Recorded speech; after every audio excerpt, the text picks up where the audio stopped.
So I've given out some handouts to some of our kids that are here, but I ran out already. I had been printing about 20 or so and had plenty left over the last several weeks, but tonight I've ran out. And so Kira is actually going over to my office right now to run a few more copies so that some kids that didn't get a handout can have that here in just a few minutes. So if you'll just be patient with us, we'll do that. When she comes back in, I'll see who needs one and we'll get it distributed to everybody. Well, thanks so much for being here tonight. I'm very, very thankful for it. We are live streaming, and we have a new little device to use to live stream tonight. And we've got a new camera that, well, it's a camera we've had for a long time, but just now using it in the auditorium for live streaming. And I think that it's going to be way more reliable and less stress on me and Matthew. In previous times, I've told you that a lot of times you get it ready to live stream and everything has to connect and it just takes so long. With this, I'm able to just set up a broadcast and schedule it, and then it just kicks on. As long as the camera's on, it does its job. So I don't have to mess with it right before services begin. So I'm thankful for that. And so we are live streaming right now on our Facebook page and recording actually on the disc as well. So I'm very, very thankful for that.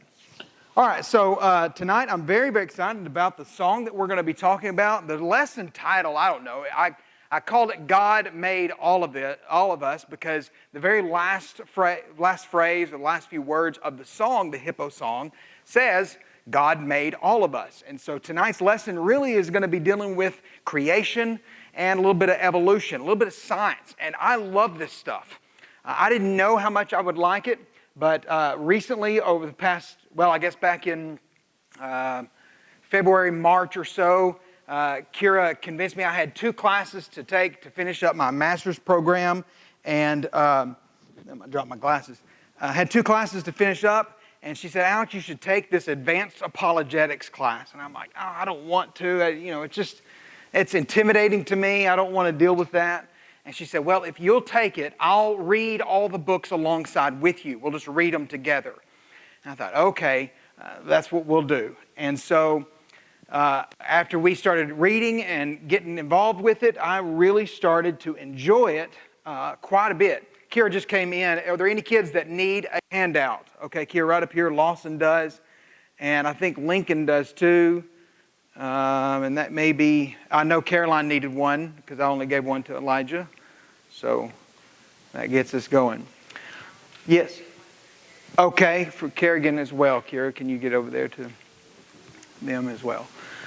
So anyway, I took this advanced apologetics class and it really did pan out to be absolutely fantastic. I read this book that Dr. Myers gave me out of his library a while back called "I Don't Have Enough Faith to Be an Atheist," and it was written by Norman Geisler and Frank Turek, and I think it's a wonderful book. I have loaned it over to Margaret.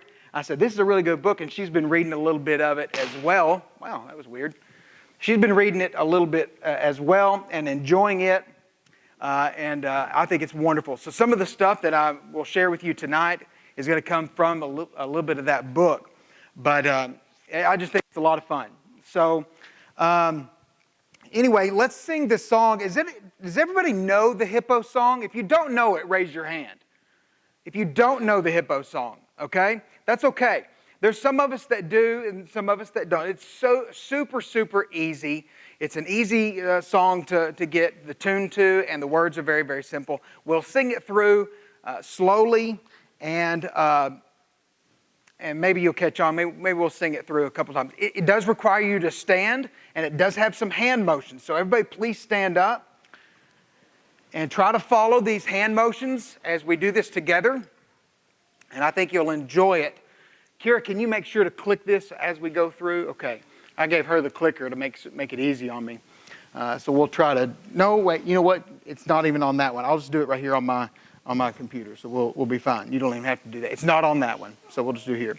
All right. So it starts off with, "In the beginning, God made the seas." Okay. And then it'll go to, "and the forest filled with trees. He made the mountains up so high, and at the top he placed the skies. God's fingerprints are everywhere. just to show how much he cares. And in the middle, he had lots of fun. He made a hippo that weighs a ton. Hip, hip, hip, hippopotamus. Hip, hip, hooray, God made all of us. And then you repeat it. Hip, hip, hip, hippopotamus. Hip, hip, hooray, God made all of us. So let's go ahead and sing that song, and we'll talk a little bit about what this song is teaching us, okay?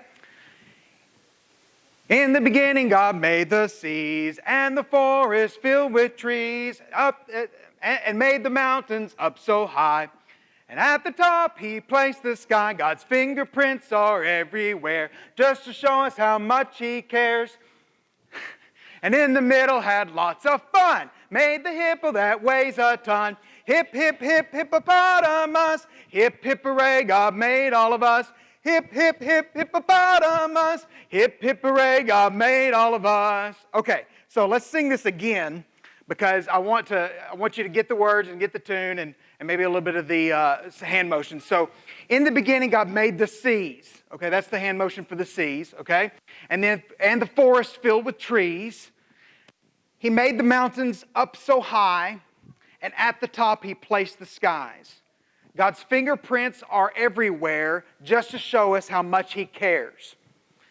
And in the middle, he had lots of fun. He made a hippo who weighs a ton. And then you act like a hippo. Hip, hip, hip, hippopotamus. Hip, hip, hooray, God made all of us. Okay? All right, so let's sing that together again. It's a lot of fun, isn't it? I'm really enjoying these classes. All right, here we go. In the beginning, God made the seas and the forest filled with trees, made the mountains up so high, and at the top he placed the skies. God's fingerprints are everywhere, just to show us how much he cares. And in the middle he had lots of fun, made the hippo that weighs a ton. Hip, hip, hip, hippopotamus. Hip, hip, hooray, God made all of us. Hip, hip, hip, hippopotamus. Hip, hip, hooray, God made all of us. All right, good. You can have a seat now. I saw some adults doing this and some of them not. Oh, it's so much fun. That's a wonderful, wonderful song. And I thought about, the song, I'm a little bitty frog and God loves me. And I thought, well, how would I teach that? Well, I would teach that song in this lesson as well, because God made the frog, and the frog does exactly what God intended for that frog to do. Whether he's a small frog, a medium-sized frog, or a large frog, he does exactly what God intended for him to do. He created that frog. And then there's all kinds of other great VBS songs as well. And other ones that I would probably include in this lesson is who's the king of the jungle? Ooh, ooh. Who's the king of the sea? Wada, wada, wada. Who's the king of the universe? And who's the king of me? His name is J-E-S-U-S. Yes! He's the king of me. He's the king of the universe. I can't remember the rest of it. Anyway, that song, another great one, still teaches about creation in my mind. And so we sing these songs to just indoctrinate our children in the idea that God made these things. God is the king of the jungle. God made the itty-bitty frog, the medium-sized frog, and the great big frog. And God made all of us. And that's what that hippo song teaches us, and that's what I want us to talk about tonight. So really, the question that we have when we talk about God making things is this idea behind creation versus evolution. And that's an important debate for us to have. And we'll talk about that as we go through this class. Do you remember the first time that you were exposed to the teaching of evolution? Who remembers that? Who remembers? Probably in maybe high school even, right? Maybe even grade school. I know my kids even already have been exposed to some of that right now in grade school. Maybe in college. Certainly in college, I've heard people tell stories about when they were in college, they had a professor that was, really, he was an atheist and he was pro-evolution and really just let that be known and would debate anybody in his classes. So we're exposed to that all the time. Let me ask you this. I want a little bit of feedback. How does it make you feel? How does it make you feel when you are exposed to that, or when you see these kinds of things about evolution? How does it make you feel? Tell me.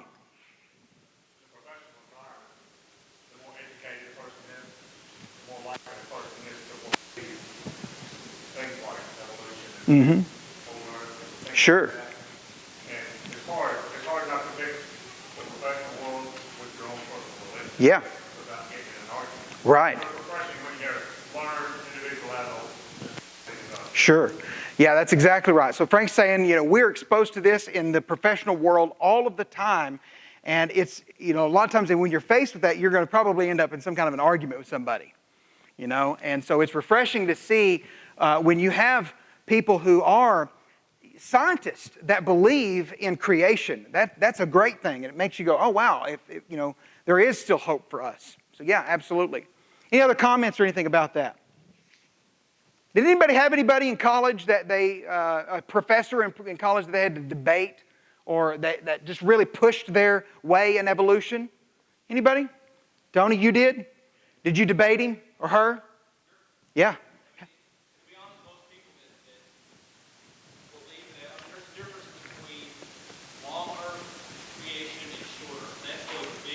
Sure. Most people that I think I run into believe in God. It's not the question of evolution or no evolution. Was it the literal 7 days? Yeah. Or figurative? Yeah. Well, that's one of the things we're going to talk about tonight. We're going to address that. And I think I've got a pretty good argument for what I think the Bible teaches. And we'll hit that in just a minute. Whenever you've gone into some kind of a science museum to maybe explore those exhibits and read information, have you ever gone through there and be like frustrated when it says 65 million years ago, dinosaurs ruled the earth? And I come out of there going, why do these people believe this? And maybe a little bit frustrated. Last year, my family took a trip to Washington, D.C. for the 4th of July, and we went to the Smithsonian Institute. We went to the Museum of Natural History and spent a good amount of time there. And in every exhibit about the universe or the history of the earth, they would attempt to indoctrinate the readers that the known universe is not just millions now, billions of years old. And as a family, we took that opportunity with our kids to teach them the biblical truth of the history of the universe. We would come out of there going, okay, I know that this plaque says this. I know that what we've read here says this, but I want you to know that that does not match with what the Bible teaches. And I would unteach what the museums would teach. Now, there's a lot of great things to see and some wonderful things. Actually, you can go into those museums and go, wow, our God is amazing. The things that they have on display, and He created all this. If you can just get past some of the evolutionary things that they certainly are indoctrinating our children on, and millions of visitors, they just reinforce that teaching. So anyway, it is a debate between creation and evolution. And so then we have to ask this question: does the battle between creation and evolution even matter? Does it even matter? Well, in some respects you think, well, I don't want to argue with anybody. I don't want to be in a fight with anybody over this. That's not really worth it to me. Whenever I'm teaching somebody or I'm trying to evangelize somebody, I don't start off with saying, okay, do you believe that God created the heavens and the earth in a literal 7 days, or do you believe that it was a big bang and it just exploded and things are still evolving today in that kind of sense? I don't start with that because that's not the most important thing for me to teach somebody. You all know what the most important thing is for me to teach them about Jesus, right? If we can teach them about Jesus, well, then we can maybe unteach some of the things that they've learned about evolution later on. So it does matter, but it's not the first thing that I go to. So yes, I think it does matter that there is this battle between evolution and creation. And I think it matters because the Bible teaches that God created the universe in 6 days, and evolution teaches that it's taken millions of years of evolving and changing to get to where we are today. And so if evolution is true, then the Bible, here's the reason that it matters. If evolution was true, well then the Bible would be false, or at least cannot be read in a straightforward fashion. Okay? You can't take what it says and read it for face value. Do you remember being in any Bible classes years ago? I remember when I was growing up, maybe in an adult Bible class, the teacher would get up there and read a passage from Scripture, and he would say, well, God said that, and it means what it says, and that settles it. We're just going to move on right on to the next verse. Well, I can understand that, but that's not a good Bible class. That's not good teaching. There needs to be more to it. We need to look at the Scriptures and examine it. But there is some truth to that. We need to be able to read the Bible and understand that when it says something, that it means that. And if we believe in evolution, then when you read that God created the heavens and the earth in Genesis chapter 1 and verse 1, well then what does that mean exactly? Did God do it or did not God do it? So it begins to make us question if it's true or not. And so if the Bible does not mean what it says in Genesis, then how can we know that it means what it says in any other book of the Bible? If Genesis 1:1 and really Genesis 1 and 2 are figurative, or if they're not literal, then how do we know what God says later on, or what Jesus says later on in the book of Matthew? How can we read the book of Acts and say, I can read this for factual truth? So we can't just say, well, this is truth and this is literal and this is not. It doesn't work like that. Now, granted, there are some figurative language in the Bible, for sure. Absolutely. But it's really easy to point that out if we'll just take the time to do it. But the way that the book of Genesis is written, and really all of the law is written, convinces us that it has to be literal. It has to be literal. And so we'll talk a little bit about that as well. So we look at the book of Genesis and we think, well, did God really know how to communicate with us, or doesn't He? And if we read the book of Genesis, we think, well, I should be able to read it and know that this is God speaking and God means exactly what He says. He knows how to communicate to me. If it was something that I could not understand, well then the creator of the world, the almighty powerful God, doesn't know how to tell us things. Doesn't know how to communicate to us to where we can understand it. Well, I believe that God does, and therefore what He communicates about how to be saved, how to live in harmony with Him, is just as authoritative as what He says about how the universe came to be. And what it all boils down to, when you look at creation and evolution, what it all boils down to is biblical authority. Do you believe that the Bible is the inspired Word of God and we can take it for what it is? If you don't, if you believe in evolution, then you're in a conundrum. You're in a situation where it's either all or nothing situation, whether you accept all of it or none of it at all. You don't get to pick and choose. There is no gray area. Either the Bible is true or it is not true. Either God created the universe or He did not create the universe. And so therefore this battle between creation and evolution, it does matter because the validity of biblical authority is at stake. Okay? Whether you believe the Bible is true or not, it's at stake between this. And so we need to fight this battle for sure.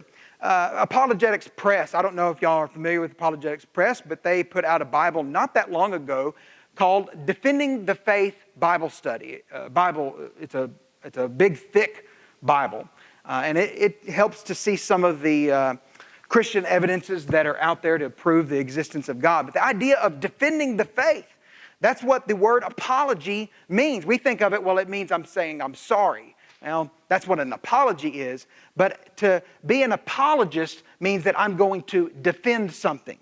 And so defending the faith, learning about apologetics, is learning how to defend what we believe about creation and about how God made all of us. So that's what we're talking about tonight. Do you see how Satan could use this battle between creation and evolution to sway and lead people away from God? Do you see that? That's why it's so important for us to learn this and study this. I think that Satan can use science to lead people away from God. We don't need to put too much faith in science. Science gets it wrong a lot. A lot. If you think about someone doing any kind of science experiment, well, then you find that when they do, there's a lot of trial and error with science. There's a lot of variables that are at stake that just sometimes it works and sometimes it doesn't. Most times, it just doesn't. I can't remember. You probably seen this. It took like Thomas Edison, I don't know how many, hundreds of times to finally get a light bulb to work. Finally that one works. Well, then it changes the world on how we do everything with that electricity. So that's the way science is. And so don't put so much faith into, well, this is what the scientists say. Well, maybe, but what does God say? And when we compare those two, we have a lot more faith in what God says than putting our faith in science. Science gets it wrong. Science used to say that the earth was flat. That's what they said, that the earth was flat. Science used to tell us that a Greek god held up the earth and that there was no gravitational pull that put earth out in the middle of space hanging there on nothing. Science gets it wrong, and Christians need not put their faith in science because science changes all of the time. So anyway, not bashing science. I like science. There are some things we've already learned about science, but we need to be willing to put more faith in God than the science. All right. Any questions or comments about that? Any feedback whatsoever? Tony, you were smiling the entire time I was bashing science. You got something to say, buddy? So I've had a lot of faith, right? Mm-hmm. If you fall on earth or over, either way, that does not challenge my opinion. Right? Okay. So there are plenty of Christians I know that have absolute faith, that believe Jesus Christ saved us, that also believe that the term a day, Mm-hmm. if you look at the original word, Mm-hmm. that can mean three things, right?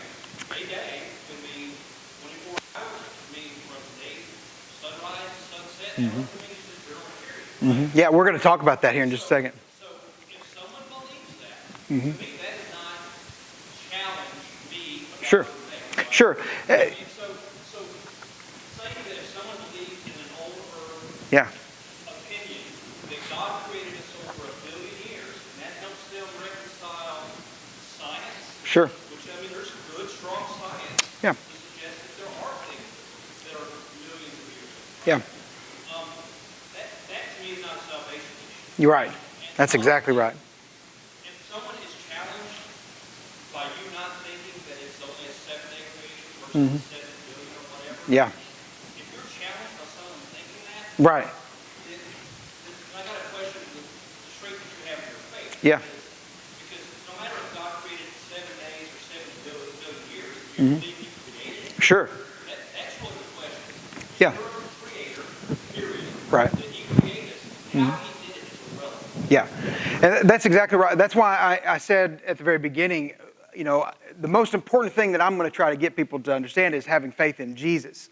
And if I can get them to understand that, well, then we can build off of that for their faith to continue to develop. Yeah. You said science is wrong, and I agree with that. Yeah. Science gets a lot of stuff wrong. Yeah. The whole thing about you throw a theory out there, it gets proven or disproven, you come up with the next thing, right?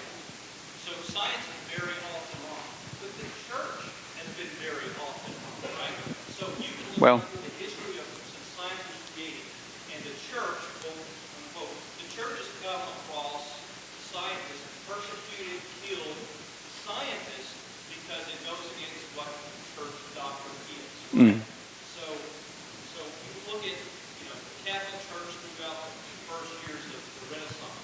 If you thought the earth was round, you were persecuted. Yeah. If you said the earth was the center, then you're on board with the church. If you said the sun was the center of the solar Right. system, then you were persecuted and even killed, right? So the Bible was never meant to be a scientific That's exactly right. It never was. No. And science is never to be used to prove or confirm.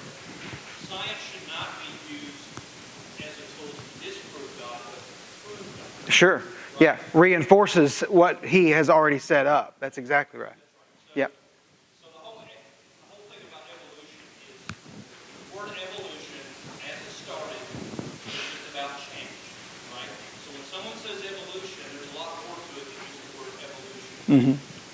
Things change. That's a given. Oh, absolutely. Yeah, that terminology is not bad. So when we say I'm against evolution, Yeah. most people don't understand that you're talking about 7 days versus 7 years. Well, not just that. I'm also talking about the idea that something can be one species and turn into another species. That's what I'm against. People that are long Earth, not atheists. Yeah. People that are long Earth would say those changes happen, but it's been under God's control. It just hasn't been a random event, but it's been God's control over Yeah. time. Sure. I can understand that. I can. Well, let's dig it down into that, and let's talk a little bit about the things that Tony's already addressed, and we'll go from there. Okay. Walt, did you have a comment or question?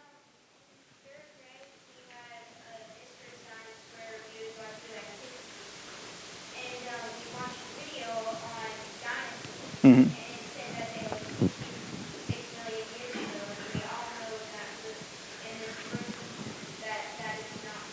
Right. Yeah, most of them were. Yeah. Yeah. Sure. Absolutely. Yeah. Walt's been listening to some of the things I've been talking about lately about dinosaurs and stuff like that. As I was reading some of those books and taking that class, I would share some of those facts with the family. You know, everybody get in here. I got to tell you something. You know, one of those situations. All right. So let's talk a little bit about this. How is the Earth designed to support life? Let's talk a little bit about that. I just think this is pretty neat. This is some of the science stuff that's kind of awesome, and also supports the idea that God certainly does exist. Now, I'm a huge Star Trek fan. I don't know if y'all know that about me at all. I probably have seen just about every episode of Star Trek, from the original series all the way to the things that are out there right now as new content. And I watch Star Trek every day, probably, right? Just put it on and go to sleep to it, kind of thing. One common theme that you'll see in Star Trek is the seeking out of what? Do y'all know? Well, no, that's true, M-class planets. But what does the theme song say? What do they say? To seek out what? New life and new civilizations. That's exactly right. So what's interesting about that is that reality is such that the possibility of life and other civilizations outside of our world is slim to none. I would go ahead and venture out to say that the possibility of alien life is impossible. Okay, I wish it could be true. I think that'd be awesome to meet some Klingons or some Vulcans. I think that'd be wonderful, but it's probably not going to happen. More than likely, not going to be the case.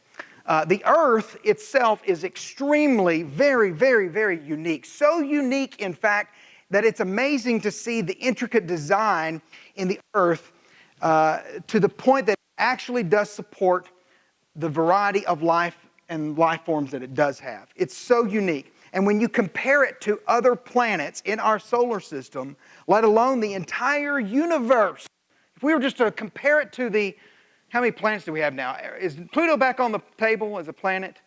We have 8 planets? Okay. I grew up with Pluto being a planet, right? Well, anyway, we've got 8, 9 planets in our solar system. And if we were just to compare them, that's pretty amazing how unique the Earth is.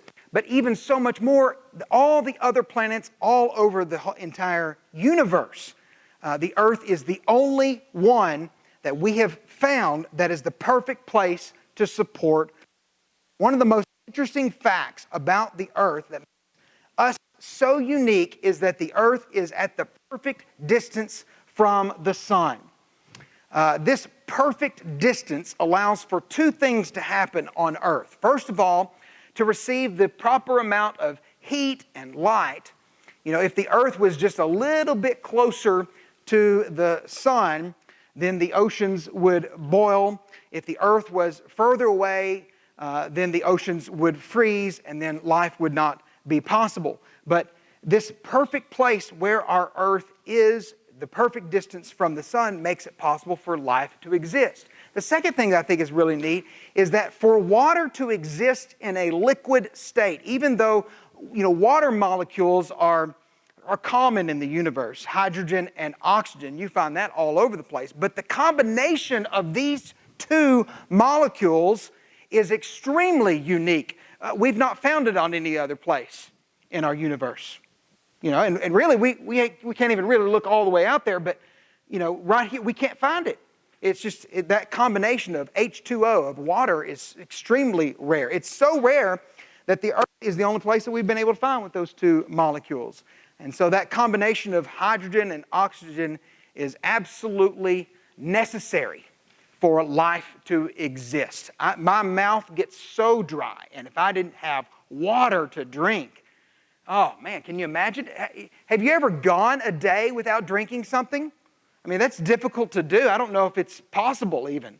I don't know if I've ever gone a day without drinking anything at all. You're not supposed to, I think it's like, it could be deadly if you didn't drink something within 3 days. I think you begin to be so dehydrated that you probably would have to be hospitalized.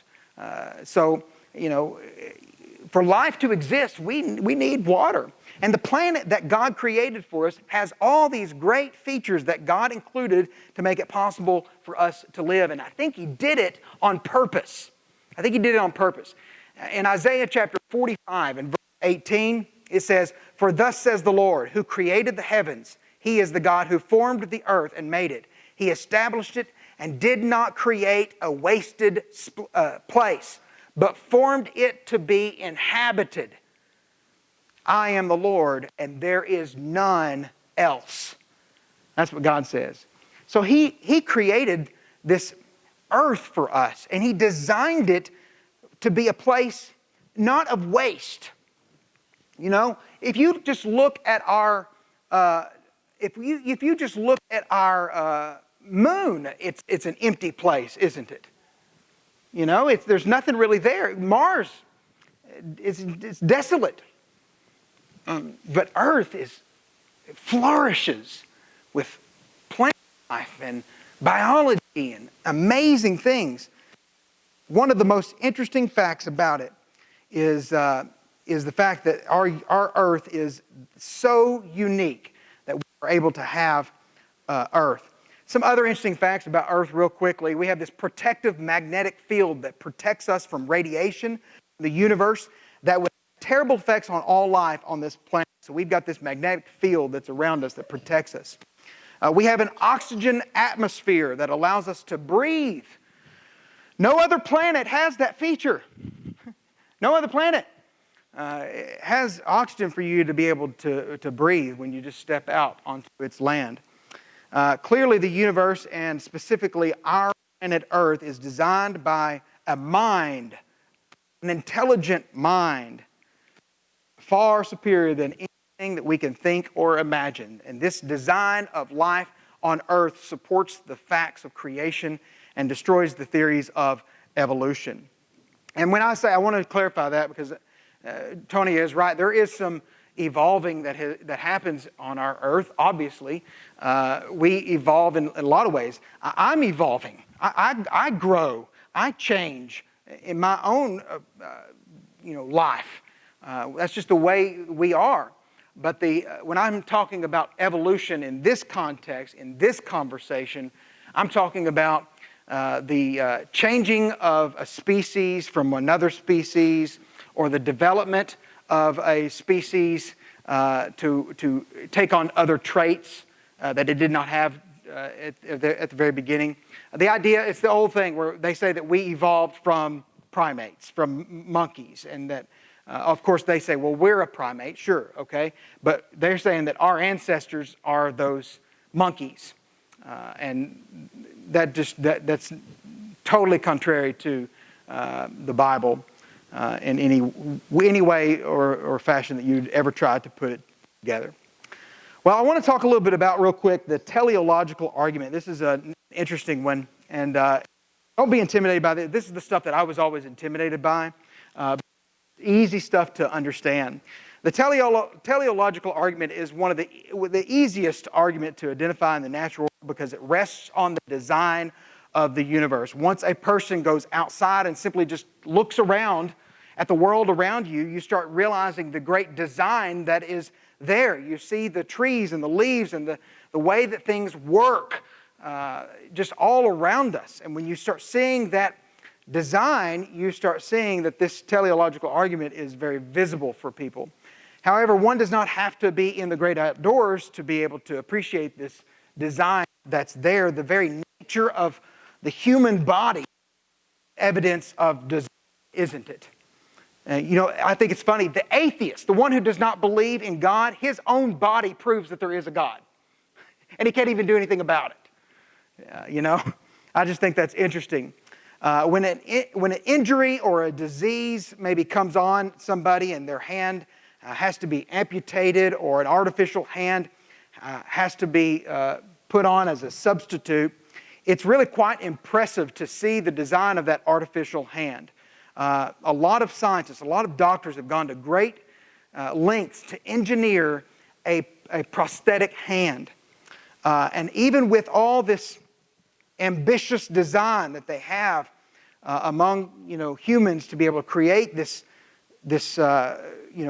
prosthetic hand, they're still not able to replicate the intricate design of just the simple natural hand that we have. They really just can't get down to it. There's still going to be limitations that person has with that prosthetic hand. All the metal plates and nuts and bolts cannot equally replace the muscles and the bones and the ligaments and the tendons of this amazing thing that we have right here at our disposal, in your hands, right there. To me, this proves that there has to be some kind of designer that put all this together. Has to be. Because every design has a designer. Y'all know this. The universe is comprised of all these intricate details and these sophisticated designs. And so if that's the case, then the universe has to have had somebody that was behind it. There has to have been a designer. There's this one fellow named William Paley who gives a real simple analogy when he's talking about the teleological argument. And he talks about the watchmaker argument. And in the book, I Don't Have Enough Faith to Be an Atheist, Geisler and Turek summarize a little what Paley's argument is. He says this: imagine you're walking along in the woods and you find a diamond-studded Rolex on the ground. What do you conclude is the cause of that watch? Did the wind do it, or the rain? Erosion brought about this watch. Some combination of natural forces? Of course not. There's absolutely no question in your mind that some intelligent being made that watch, and that some unfortunate individual must have accidentally dropped it there. When you see that, that makes sense. When you see the design of a watch, that somebody had to put it together. That analogy makes sense to us, and it's easy to understand. And if someone found a watch like this, you would think, well, obviously somebody has put this watch together. Logically, no one would think that just came together by chance. You would have to understand that someone designed it and put every little piece together. I feel that same way, about this cell phone, and really you can pick up any kind of gadget. But if I was to take all the pieces of my cell phone and lay them all out and just display them out on the table and take them and bunch them up and throw them up in the air, how many times would I have to throw them up in the air to where they would actually come back together and become a working cell phone again? I would think maybe billions and billions. I don't know if you could even put enough zeros at the end of that, how many times you'd have to do that for that to happen. There has to be some kind of design behind it. Somebody put all this together. One fellow, I don't know if y'all know who Dr. Thomas Warren is. he debated a very well-known, prestigious atheist named Dr. Anthony Flew. And he did this back in the 70s. It's on YouTube, and I encourage you, you should go and you should watch them.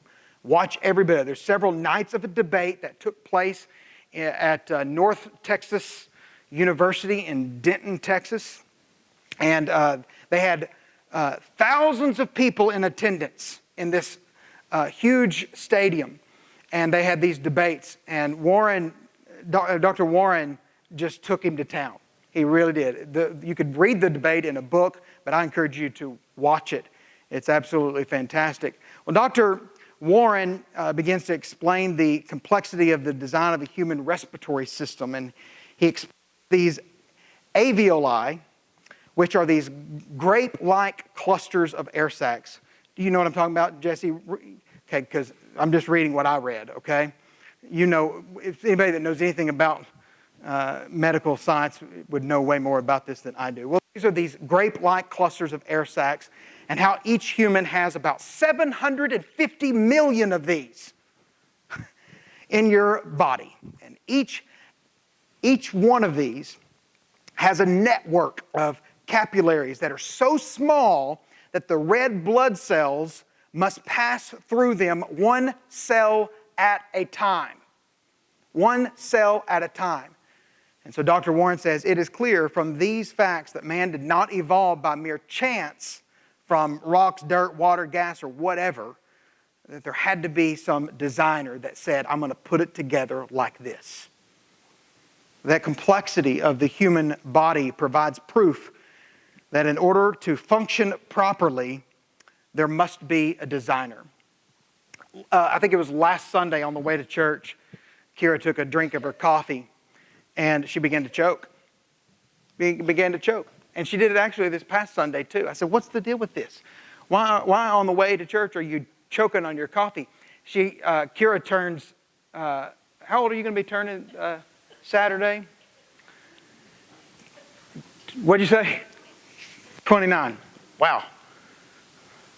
I don't think so. Anyway, Kira's birthday is this Saturday, and she's turning 38 years old. I'll just go ahead and tell everybody. 38 years old. 38 years old, and she still doesn't know how to swallow. You know, isn't it weird that your body sometimes just messes up on you? You know, it's like, what? I thought I had figured that out. My whole life I've been swallowing and taking drinks of coffee or water or whatever, and this one time it just kind of messed up on me, while I was drinking coffee. Well, it's interesting to me that you can do something and you don't even think about it. How many of you in the last 5 minutes have been thinking about how many times you've got to tell yourself to breathe? Is everybody breathing still okay? You're not having to tell yourself to do that, are you? Everybody knows how to do that, right? Well, God designed it so that your body just works together. It wasn't done by accident at all. So let me tell you a little bit about this. I think this is interesting too. The teleological argument, it depends upon what they call the anthropic principles. And there are 122 anthropic principles, which basically state that in order for life to exist the way that it does on our earth, these things have to be. Okay? This has to happen in order for life to exist. And there's three of them I just want to quickly mention right here. The oxygen level on Earth is at 21%, which is the perfect level to support life. If it was higher, there is the potential of eruptions of spontaneous fires. And if it were lower, then humans would not be able to breathe. Isn't that interesting? Anthropic constant number 2. This is from scientists, okay? They're authoritative, right? Scientists say, and the anthropic constant, that the transparency of the Earth's atmosphere is at just the right level. If the atmosphere were less transparent, not enough sunlight and radiation would reach Earth's surface to support life. If it were too transparent, then we would be overwhelmed with solar radiation. Anthropic principle constant number 3 that I want to just quickly mention. The interaction of gravity between the moon and the earth provides climate control, oceanic tides, and the rotation period of the earth day. If Earth's gravitational pull were too strong, it would pull the moon to the surface of the Earth and crash. If the moon's pull were too strong, there would not be the climate changes and the water cycles and other constants that we find on Earth. It's just at the right level of gravity. These are not the only ones. Like I said, there's 122 of them. And if the Big Bang just happened, the chances of life on our planet would be absolutely impossible. Impossible. There's this one fella, he's an astrophysicist. His name is Hugh Ross. And he calculated the probability that the other constants would exist in any other planet in our universe by chance. No intelligent design or manipulation is what we're talking about here. Assuming that there are, get this, 10 to the 22nd power planets. That's how many planets are in our universe. That is 10, or 1, the number 1 with 22 zeros after it. That's how many chances, or how many planets there are. Well, if that's the case, there would be 1 chance in 10 to the 138th power.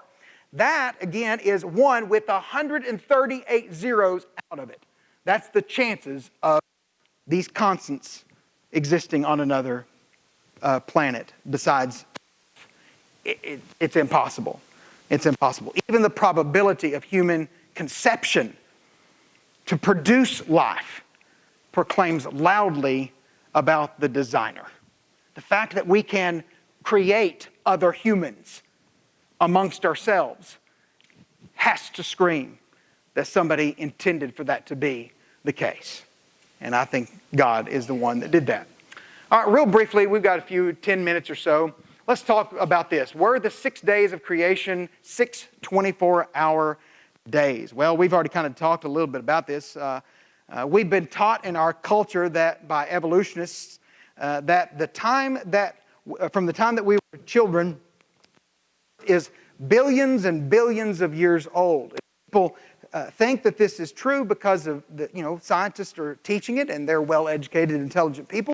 So because they're saying it, we can trust what they say and move on. Read the account in Genesis, we see that God created all the universe in 6 days, and that humans were created on the 6th day. It only makes sense that Adam lived only really a few thousand years ago. I think 8 to 10,000 years ago is what I think. That's just my opinion about this. That's what I think that how old the earth is, 8 to 10,000 years old. Not billions and billions of years old, nothing like that.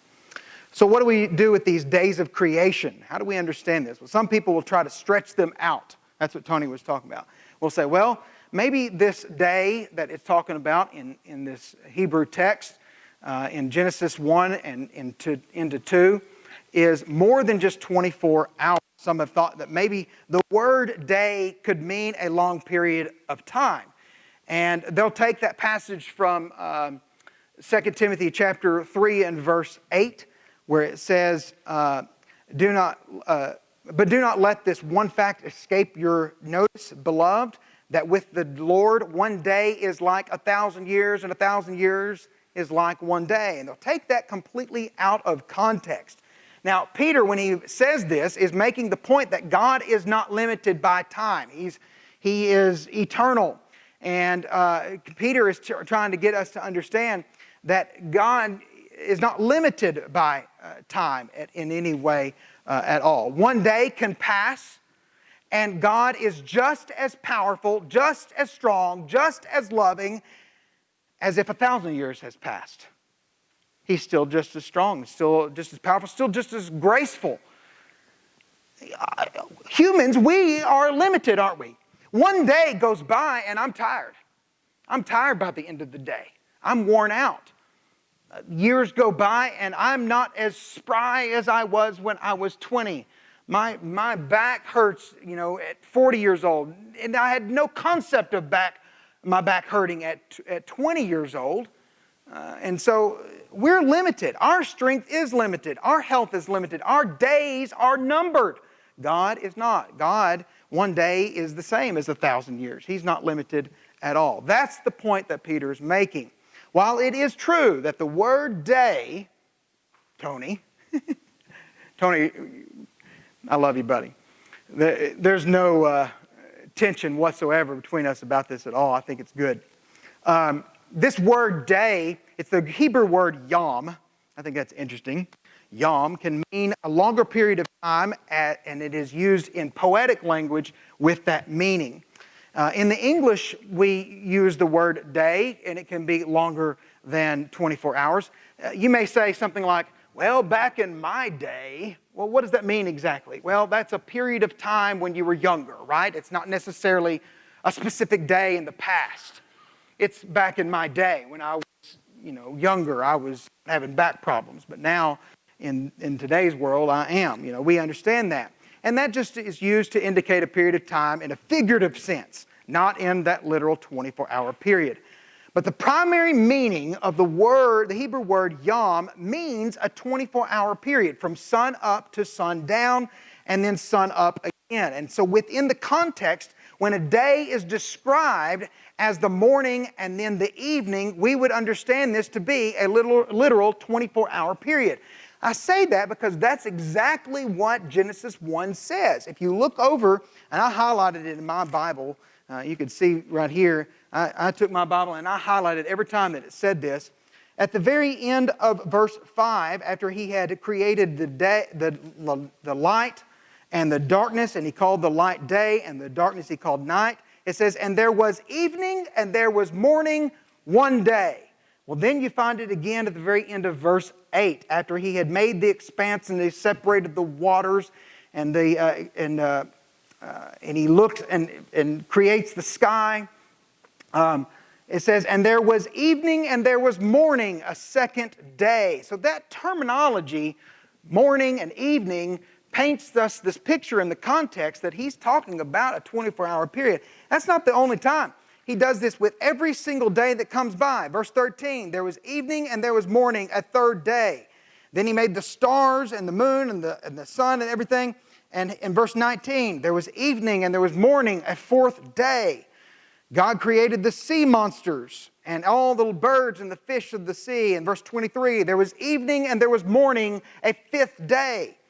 And then God made man and created him. And again in verse 31, and there was evening and there was morning the sixth day. Then you have the seventh day that comes, and that's the day that God rested, and he looks back and he says, he looks at all the work that he had done, and he had the things that he had created and the things that he had made. And so I just think that's really interesting that we see that. When that terminology is used in a consecutive way like that in describing a morning and evening, it has to mean a literal hour period. It only makes sense. And so in Genesis 1 and 2, we see that this is just absolutely literal. The method of counting these days was carried over from creation in the book of Exodus, when Moses is giving the law out, and he says that they will labor and do all of their work the 6 days, and then the seventh day is a day of the Lord God. You shall rest on it. It is the seventh day that would be a day of rest, just like God took the seventh day to rest. And we do it exactly the way that God did, or the Jews were to. And so in Exodus, the same word is used, yom, as in Genesis 1. So if God really would have created the earth over millions of years, then we would have to have a really long work week with no end in sight for that seventh day. If it's literal in Exodus, and he says yom there, then it has to be literal in Genesis as well. And so it has to be that literal 6 days. That's very interesting to see that. Very important for us to see that. So God made all of us. He made all of us. And that's the thing that we can look at, the thing that we can bank on. So just as much as he makes the hippo, everything around you. And let me tell you, I barely scratched the surface on all of this apologetic stuff. I'm talking barely. Barely. There's so much more, but in an hour's worth of class or so. Don't have time to go into every detail. But those are things I think are important for us to see and to understand, because we are to defend our faith and understand that God did make all of us. He created all of us. Interesting enough, I was doing that research today in Genesis. Matthew came in my office and says, "Hey, you busy?" And I just said, "You know what I was just reading?" And I just went into exactly what I was studying. I was looking at the word created and the word made as used in Genesis chapter 1, trying to figure out if there is a difference between those two words. They are different words. One Hebrew word over here for made, one Hebrew word for created. But the words mean exactly the same. They are interchangeable. And I think it's great because you could see that, especially in chapter 2 and verse 3, where it says, "Then God blessed the seventh day and sanctified it, because He had rested from all of His work which God had created and made." All the work that God had done, it was His creation and it was something He made. In our lives, we understand maybe there's a difference between those things, right? I may make a cake, right? I don't create a cake. I take something that already exists, flour, sugar, milk, butter, and egg, and I mix it together and I make a cake. I don't create something out of nothing. God is able to do that. God's able to do that. But here in Genesis, you see God doing both. God is creating and He is making. And He made all of us, even the hippo. Even the hippo. All right, let's stand up. I think that's the last slide. Let's stand up, and I want to sing this song one more time. I'm going to try to do a better job about moving us through there. And then we'll be led in a prayer here.